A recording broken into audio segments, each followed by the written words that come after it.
So the first ever Pro Bowl games went down on Sunday, replacing the Pro Bowl, which had become a farce and a half. And there was a week of events and games and all that stuff. And overall, I think it was pretty good. I think it was pretty damn good. And I know that a lot of people will complain about it as like, oh, it literally is flag football, blah, blah, blah. But what I saw, and I saw very little of it. Like, I was intermittently watching it while playing outside in the snow with the kids, as well as waiting for kid number 3, who refuses to show up, much like the Vikings defense against the Giants in the wild card game. But overall, like, Allegiant Stadium was filled. Like, it was filled. People were energetic. Pat McAfee on the mic calling the game. He was fantastic. And overall, I think that it was good. I think it was a good change from the old Pro Bowl format, and we'll see what happens. Because what it is a celebration of the best players of that season, minus the Super Bowl players, and also Tyler Huntley,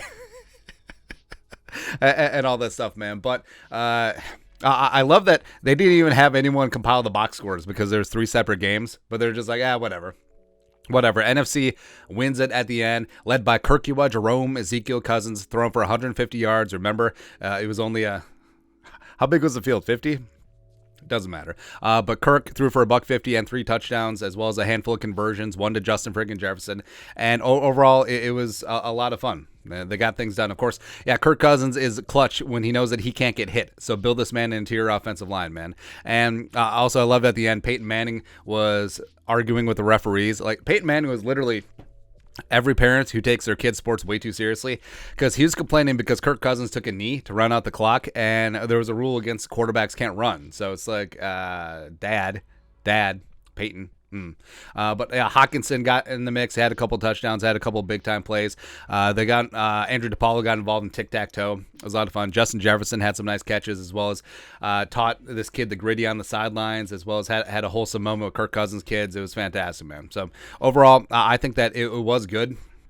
And of course, bright lights. Kirk Cousins finally won a primetime game. There we go. But I think overall, it was fun. Like the week of random events where Za'Darius is playing golf and Jefferson is catching balls off of the Eiffel Tower, and all this flag football stuff and tic-tac-toe and things like that. I think overall fan engagement, it's better than the farcical football game that took place before, because everyone hated that game and now everyone's just hating on this. But I think people just like to hate.